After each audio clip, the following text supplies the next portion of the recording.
parents, we often have gut feelings when something just isn't right. This can be especially true in co-parenting arrangements where one parent is struggling with addiction. If you're co-parenting with an ex-spouse who abuses alcohol, SoberLink can help. SoberLink's alcohol monitoring system is the most convenient, reliable, and reasonable way for a parent to provide evidence that they are not drinking during parenting time. The system's real-time alerts, facial recognition, and tamper detection ensure the integrity of each test, so you can be confident your kids are with a sober parent. With SoberLink, judges can rest assured that your child is safe, attorneys get court-admissible evidence of sobriety, and your kids are able to maintain healthy relationships with both parents. To sign up, we have a special offer for Her Empowered Divorce listeners to get $50 off your device. Visit www.soberlink.com/empowered.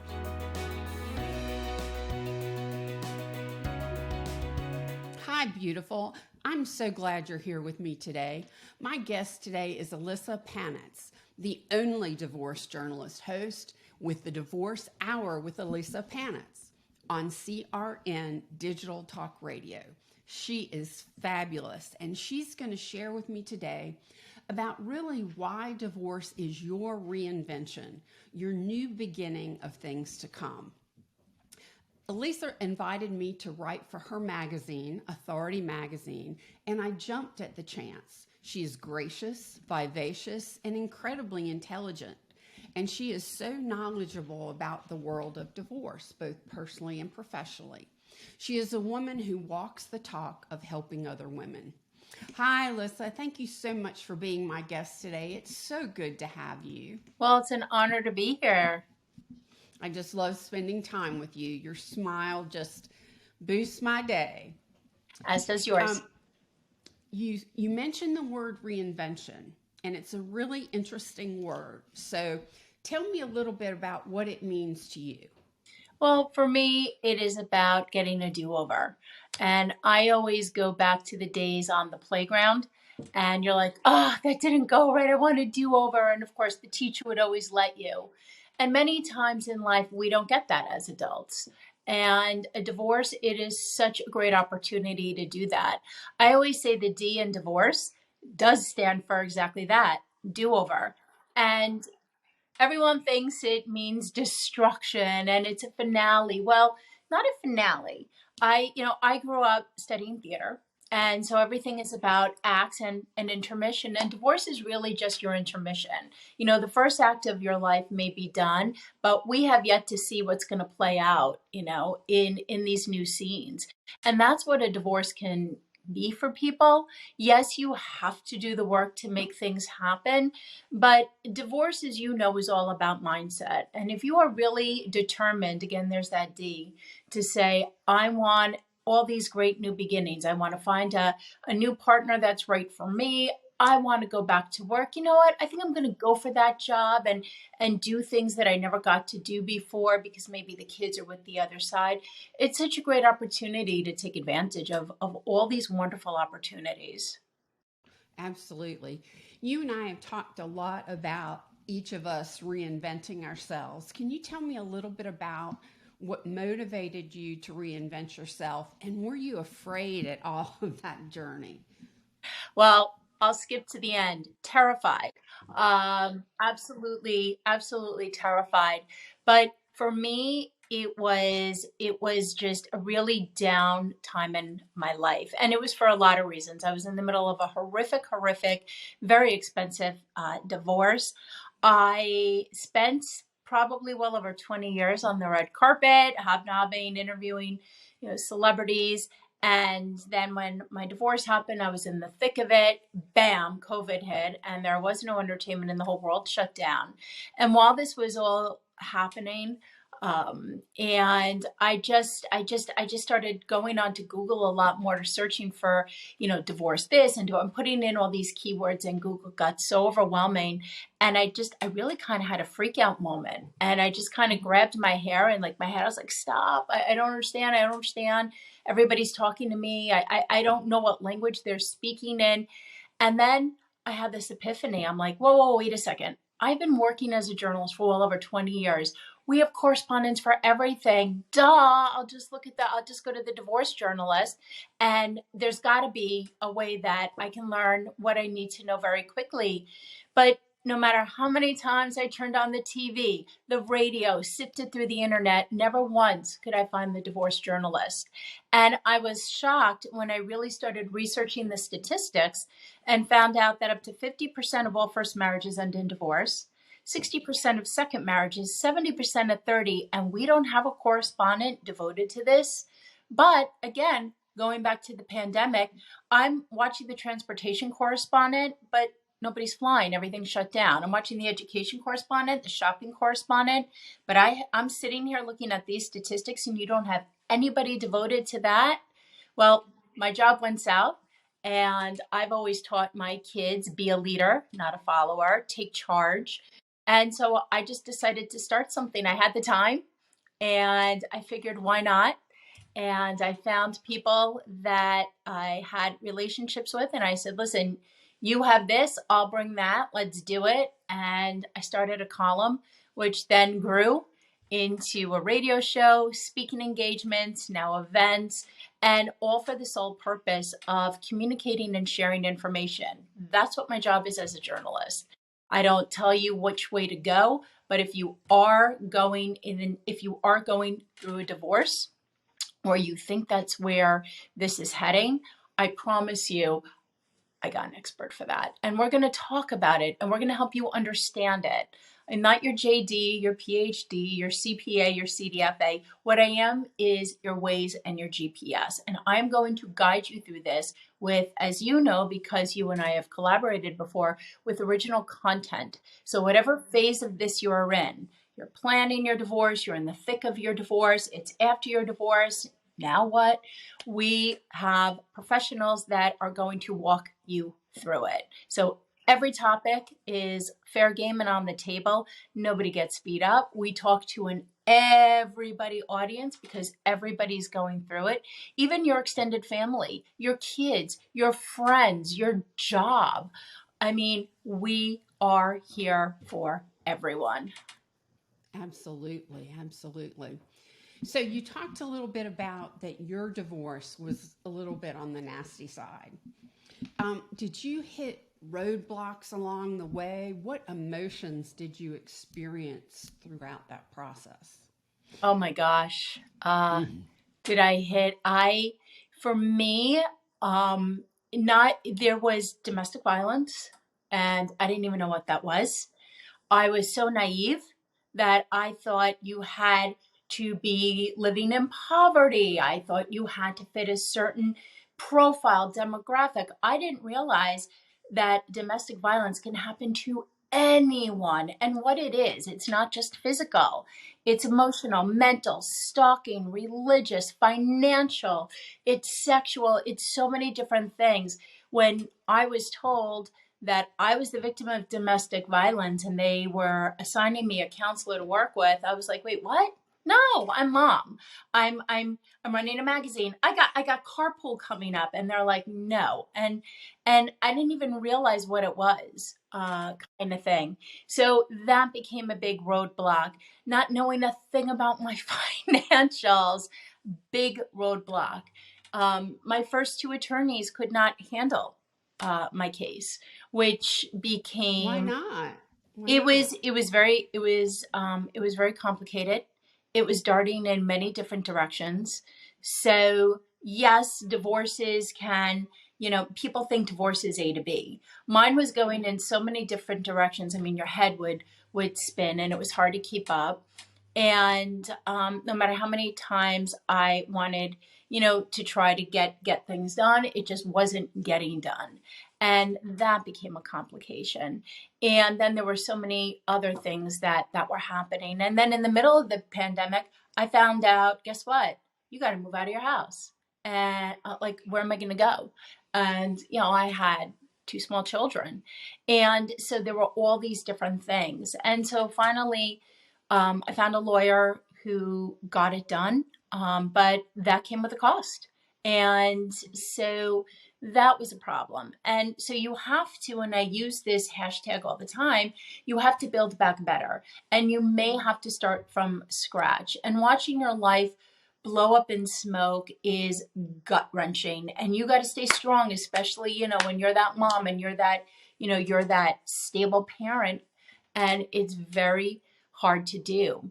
But the one thing that I had learned before I did celebrity was, for the first couple of years I was in hard news, like breaking news, and I'm a New Yorker, so we're tough, and I kind of had to go back to that, to those roots, and I'm like, I'm a New Yorker, like, don't mess with me, and you have to be like that song Titanium, and nothing has to break you. And no matter how many times you fall down, you've got to keep getting up. I say all the time, and anybody who knows me knows I say this, in life you have one of two options. And my suggestion is take the better of the two, meaning you can fall apart and go down with the, sinking ship, or you can get up, brush yourself off. You may stumble a bit till you find your footing, but you can say, I'm in a narrow tunnel, meaning the only direction I'm going is surviving and thriving. And again, that's a hashtag I use. And I was determined to do that and be a role model, not only to my children, but to prove to people, especially women, you can do this, regardless of how difficult the circumstances are. If you are determined, you will get there. Are you in the middle of or struggling with life after divorce? Do you ever find yourself feeling angry, overwhelmed, lonely, or sad? It's completely normal to experience a range of emotion, but here's the good news. You are not alone and help is available. Hi, I'm Beverly Price, host of the Her Empowered Divorce podcast. As a certified divorce and empowerment coach with over 25 years of experience, I help women navigate divorce, feel supported, and build more fulfilling life afterwards. Every week, I feature industry-leading guests who share their expertise and provide practical tips. I offer valuable insights and empowering strategies that will help you regain your confidence and create the life you deserve, just like I did in my divorce. I also address the roller coaster of emotions that often accompany this journey. So join me every Monday as we release a new episode of the Her Empowered Divorce podcast. Tune in for the help you need to make informed decisions, find the right support, and embrace the possibilities that lie ahead. Subscribe today and never miss an episode. When we talked earlier, you had talked about your support system and how you had quite a large group of friends. A lot of women going through divorce have spent their marital life just involved with their husband and their children. Mm-hmm. What advice do you have to a woman to build a support system? Ask people you know. And by that, I mean, so I'll use you and I, for example. I'm going through a divorce and I don't know anybody else. And maybe I run into you. And I say, Beverly, I don't really feel like talking a lot about it, but I'm going through a divorce and I'm looking to meet people maybe who are in similar situations. Do you know anyone you can introduce me to? And I always say to men and women, have friends that are of the opposite gender. It's very helpful to have insight from somebody else. It's very important to have lots of, different friends, because what will happen is your friend group will start growing, and you just have to not be afraid to ask people. And that's really how it started. I had one of my sorority sisters say, we're going to this party. Now, she was married. another one of our sorority sisters was throwing it, and I ran into a neighbor of mine, and she was like, "How are you?" I said I was going through a divorce, and if you know anybody, I would love for you to introduce me. I'm looking, I got to make new friends, and I just don't know what compelled me to say that.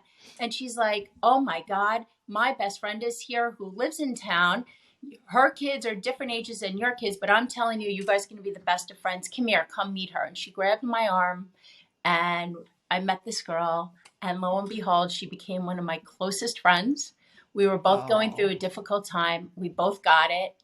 And that's how, and she knew a couple women, and she organized a dinner. And so we all went out, and slowly the group started going this way. And what's so beautiful about these friendships is everybody is so supportive, hmm, encouraging, non-judgmental. Everybody tries to find the humor in stuff. right. And I think that is so important, because when you can find the situations to laugh about, when you have to go Hmm. back and deal with them, you can handle them a lot better. Beautiful, beautiful. When you're just reminiscing and thinking, do you ever look back at your divorce and look backwards? Yes, but only for the purpose of, I will never let anybody do to me what somebody once did. I will never, ever let myself get put in that situation. And I will never let anybody abuse me or my children um, that way again. So, for that reason, yes. And when people say to me, because I always tell people, never look back, always look forward. But then somebody Right. once said to me, "But you do." I go, "I do it for a teaching purpose." And Hmm. so my whole goal is to share with people so they can learn and they can grow. And Right. that's how we grow. We grow from our mistakes. And so for that purpose, I do. But do I ever look back on it for other reasons? No. A number of my clients have been on the other side of divorce, where the husband comes to them, tells them they want a divorce, and they're shocked. And they look back and they get stuck in the past. In many cases, romancing it. What suggestions do you have for them? Well, I think it's really important that you do hold on to something good, because at one point something was good. And, just a sidebar, somebody once said to me, "What did you do with your wedding album?" And I said, "I actually kept it." They said, "Why?" I said, "Because I need to teach my children that at one point things were really great, and there was a lot of love at one point, and they were made with a lot of love." And I think that's an important message for children to understand. But in terms of moving forward, my dad taught me, oh my God, since I was a little girl, everything happens for a reason. And you may not understand now, but you'll understand as you go forward. And for people who want to romanticize it, yes, hold on to the moments when things were good. But if it didn't work out, or somebody didn't make you a consideration that you're making a priority, then you need, again, to pick yourself up, dust yourself off, and move on and find a person that will put you where you need to be. And everybody should be put on a pedestal and high up. And everybody should be in a relationship that they feel valued in. And if the individual, you're making reference to a husband, doesn't feel that you're that person, then find somebody who will. You may be surprised that when you find something new, that you're going to feel so different as an individual. And by that I mean, I think women develop more confidence. I think they're happier. I think they feel more at peace. I think they start liking themselves better. And it's hard to do that when you're in a relationship where you feel it's one sided. You're always chasing the other side for attention. You're always chasing the other side for intimacy or conversation, or to, do things with. A lot of couples may go golfing, play pickleball, go hiking. There's so many things people can do together. And, if those are the things you long for, and you realize this person was not giving it to you, find somebody who will. And I can tell you from personal experience that when you find a relationship that really matches your values, your criteria, what you want, you become such a different person.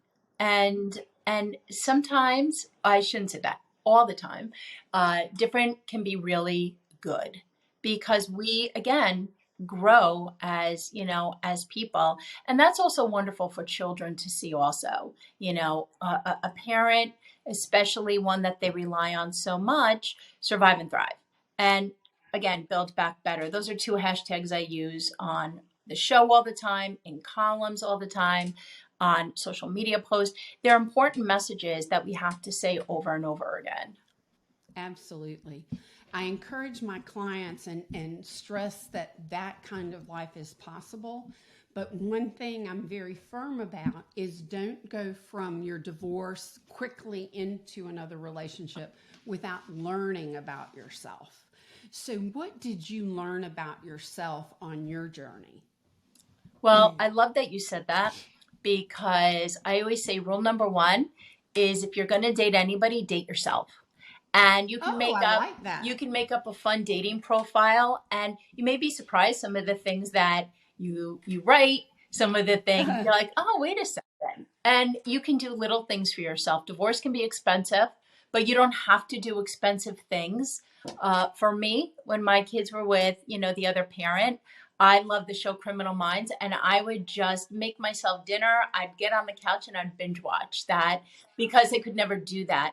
And when I had time to myself, when I had time to decompress and think and step out of everything, I really, was just kind of overwhelmed with a tsunami of thoughts. What I want going forward, the mistakes I made that I can avoid, the things that I want, the things that I can be, the things that I realized that, what, this isn't the life I wanted.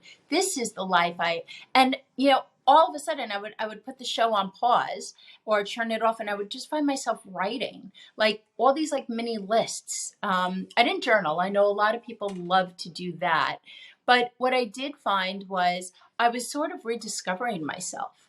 And that's one thing that we sometimes forget to do. We're so busy being a spouse, a parent, a friend, a family member. We're working in corporate America. We stop kind of looking into ourselves and asking, what do I want?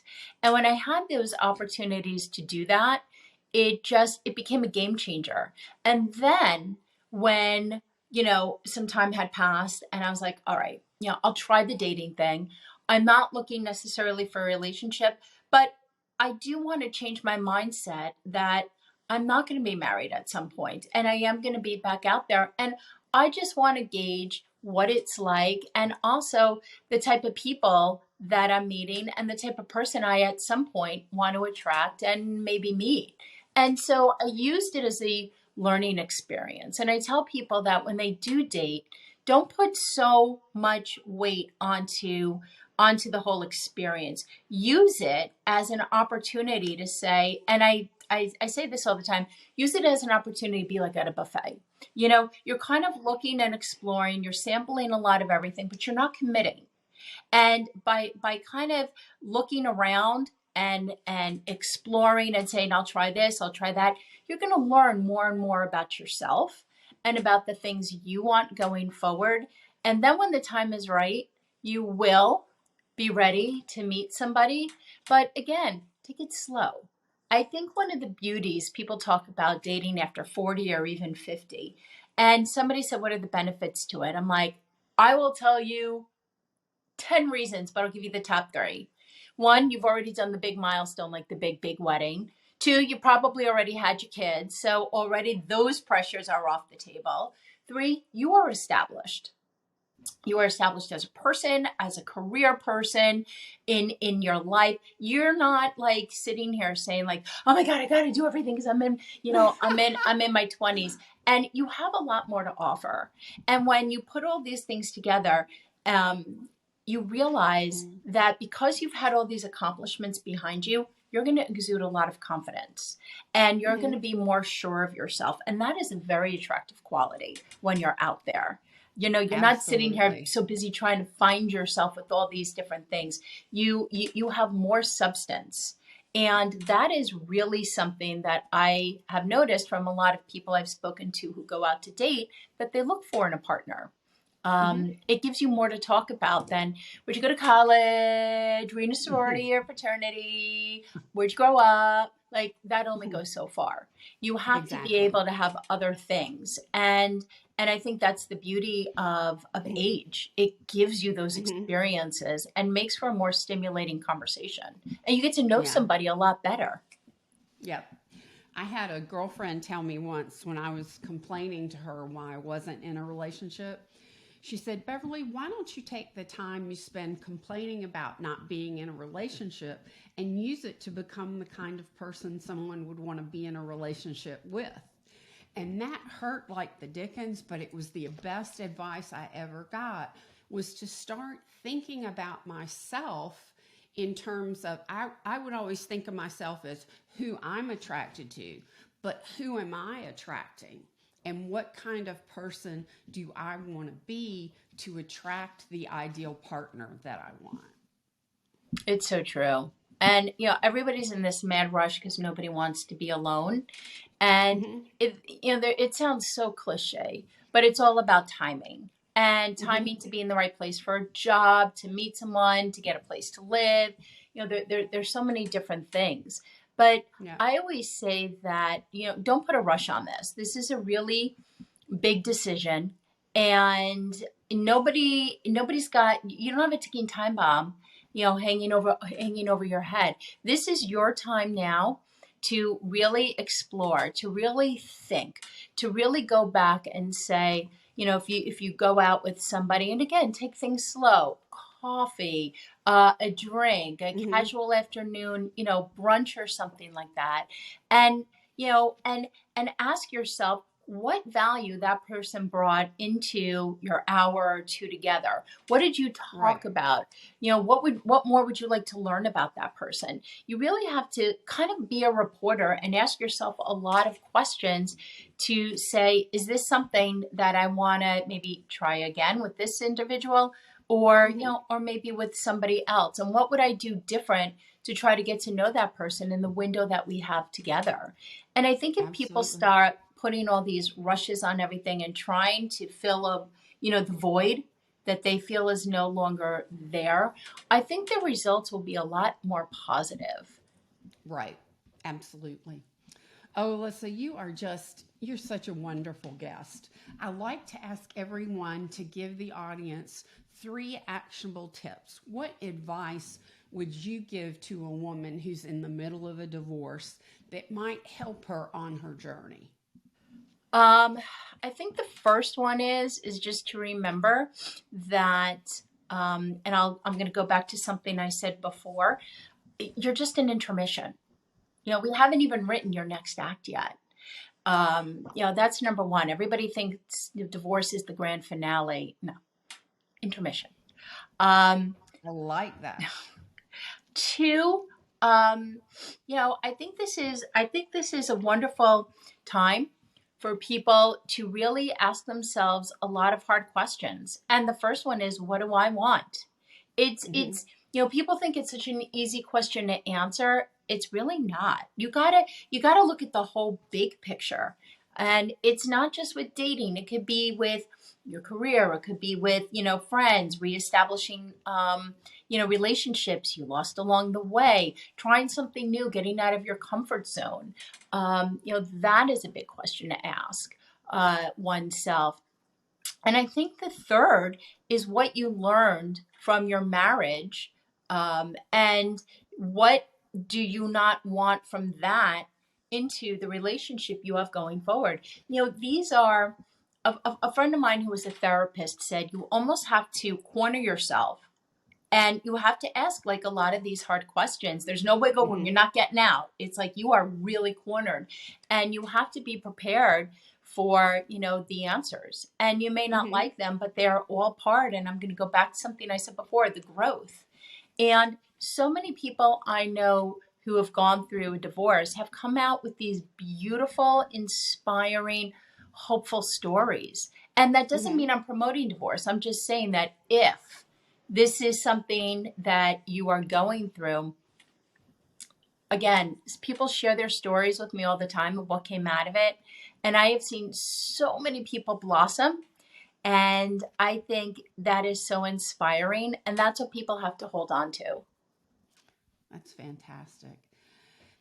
This has been so exciting. How can people find more of you? You have a great show. You do a lot of writing. How can the audience find you? No, thank you for asking. So the show is called The Divorce Hour with Ilyssa Panitz. We're on every Saturday at 1 o'clock Eastern, 10 o'clock Pacific. Sundays, we are on 8 o'clock Eastern, 5 o'clock Pacific on CRN, Digital Talk Radio Network. After that, we become a podcast, which is available on every major platform. Everything is housed on my website, which is just my name, ilyssapanitz.com. That's also all my social media handles. I like simplicity, especially after coming out of divorce. Easy breezy. And that's how people can find me. That's perfect. And all of that is going to be in the show notes along with mine.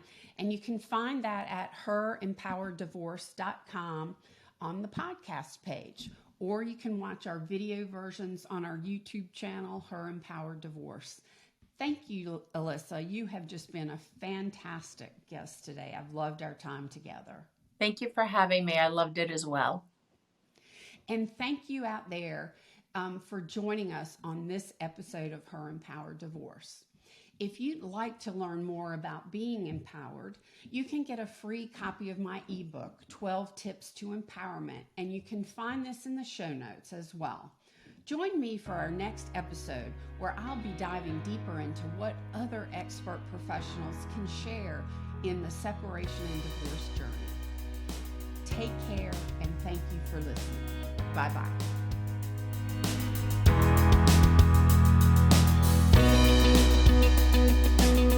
Thank you for listening to the Her Empowered Divorce podcast. Remember, divorce doesn't have to be a death sentence. With the right support and guidance, you can move through the process with knowledge, skills, and confidence. And it can also be a time of growth and empowerment. A divorce and empowerment coach is an invaluable member of your divorce team. I help you understand and navigate the process, come to terms with your emotions, avoid costly mistakes, find your true voice, and create an empowered life post-divorce. If you're interested in learning more, schedule a free consultation at herempowereddivorce.com. And be sure to check out my other episodes of Her Empowered Divorce podcast and resources on my website or wherever you listen to podcasts. Don't forget to subscribe and leave a review. This will help me reach out to more women in the same space so you are not so alone. I appreciate your support. Until next time, take care and stay empowered.